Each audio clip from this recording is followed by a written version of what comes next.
You guys have been playing really, really well on the road. Obviously, you get a big win at Cincinnati earlier this week. What do you think has been the biggest key to your guys' success going on the road this season? Because that's obviously a big key in having success in the league. Our guys have done a good job in terms of preparation and practice, having defensive habits that we attempt to build every day and trying to carry those onto the road, to pressure the basketball and be the aggressor. When those have showed up for us, we've done okay. So when you look at some of those games on the road, how we started those games, how we came out defensively and set the tone, that put us in a good position to have a chance.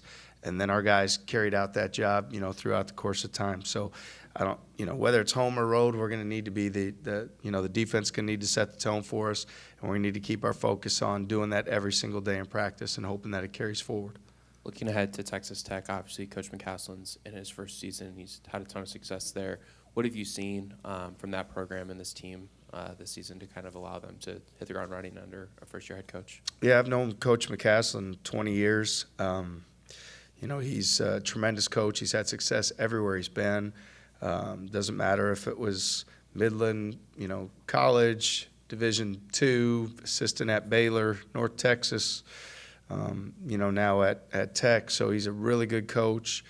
He's got a great plan. He's an extremely hard worker, high character guy, and he's put his plan in place right away, and his guys have bought into that. So I think he's done a really good job at getting guys to play to their strengths, buying into a system and style of play, playing for one another. And, as we saw earlier this week, they've got a lot of confidence. They're playing at a really high level right now, so we're going to need to be at our best come Saturday. Rob had one of his better defensive games on Tuesday. What is it you've always talked about his toughness on the court, but to have the mental toughness to know that he can bounce back from maybe not having a ton of points in Big 12 play or rebounds in general? Yeah, I think Rob controlled what he can, right? So he got the first offensive rebound of the game, finished the play. He got on the second possession, he got an offensive rebound, led to points.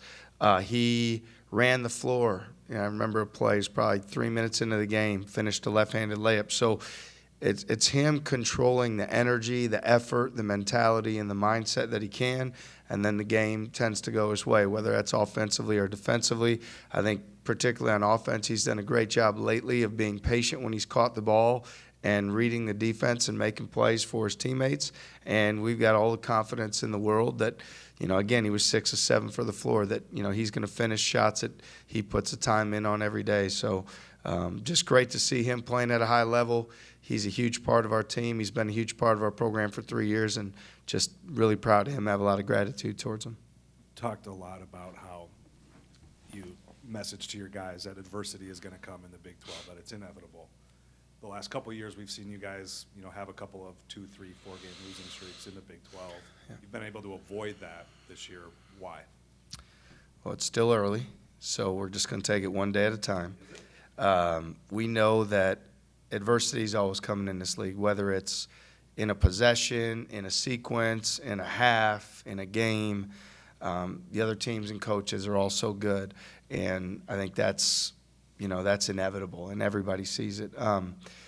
In terms of, I don't want to get too far ahead of anything because, like I said, we still have, 7 league games to go, and just look at it one game at a time and take what's in front of us. And I know we got a really good team coming in here, and I know that we've got to be at our best because they do a great job offensively spacing you out, and they play great team defense. So I would say that our guys, for the most part up to this point, have been able to keep their focus on the task at hand and what's right in front of them.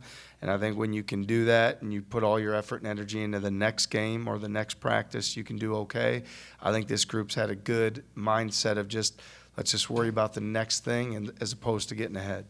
How would you describe the challenge and the difficulty of keeping that focus that you talked about over the course of not only an 18-game league schedule, but when you're going back to, you guys started practice in June, you go to the Bahamas in August. I mean, it's never ending for them. It only ramps up. Yeah, I think hopefully our coach and staff and our assistants do a great job preparing our guys so they see that sense of urgency. We try to have a great sense of urgency with everything we do as coaches to set the tone for that. I think it takes a lot of leadership. It takes guys like Taman or TK and Rob who've been here and been part of the wins, been part of the, the pride that they have in our program. but I don't know, man. We just try to practice hard every single day.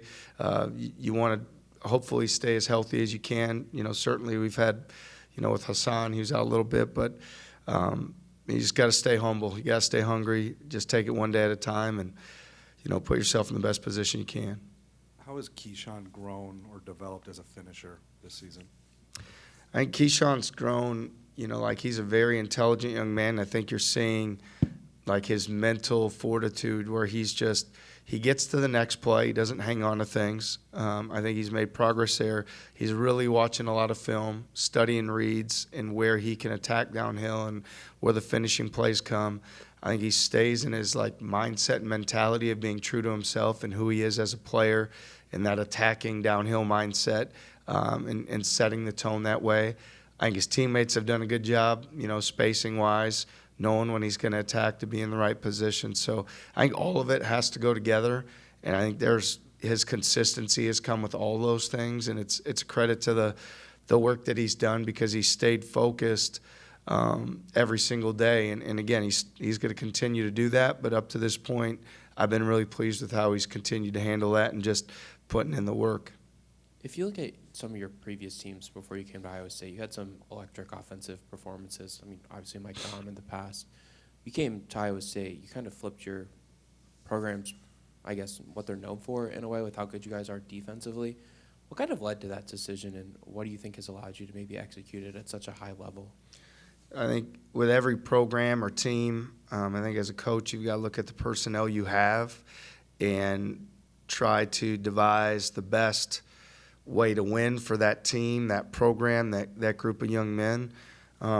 As you mentioned, when we're fortunate to get the opportunity at South Dakota State, there's a team that, had a lot of really skilled guys, and one in particular that's one of the top scores in the history of college basketball. And so we leaned into the strengths of what that group and that team and that program had. When we came here, felt like to be successful, we were going to really have to lean into doing the effort-based things, getting on the floor for loose balls, taking charges, rebounding, just having effort, which is something that you have more in your control than some other things.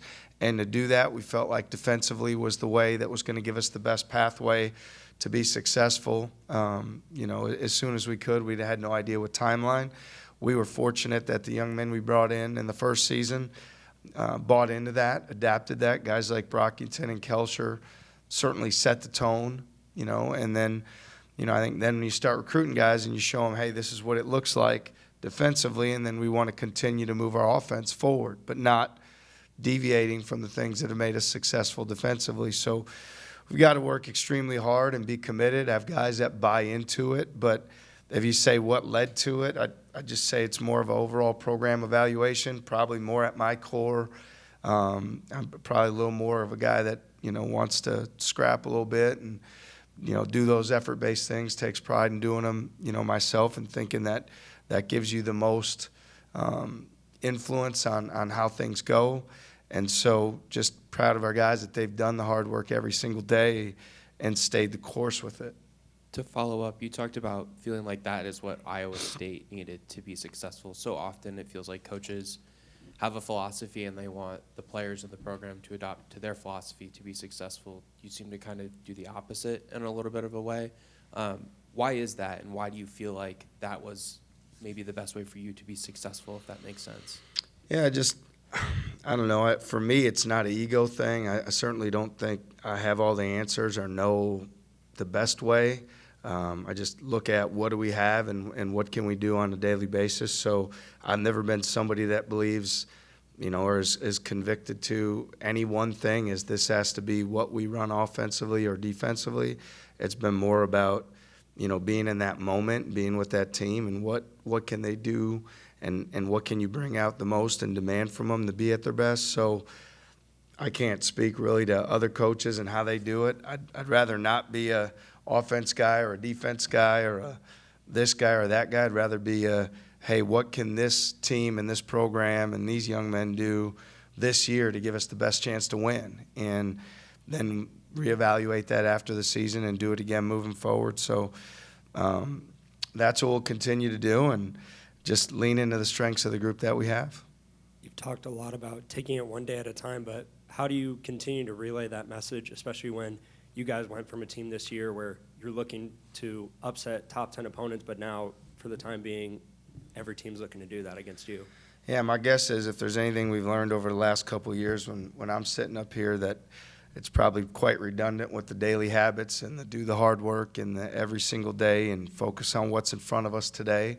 And so hopefully the more that those things are not only said but lived, that becomes the mindset, those become the habits, and that becomes the reality, that our guys adopt that and live in that space, as opposed to social media and all these other things that try to create distractions that get in the way of that focus. So just, I think guys have had some success by keeping their focus on what's in front of them. Hopefully that's built their confidence, and then carried that message to the other young men of, hey, if you just keep your focus on this day and doing what you can, good things can happen today, and then get on to the next thing when that presents itself. So it's really nothing more than, being the best you can in that moment.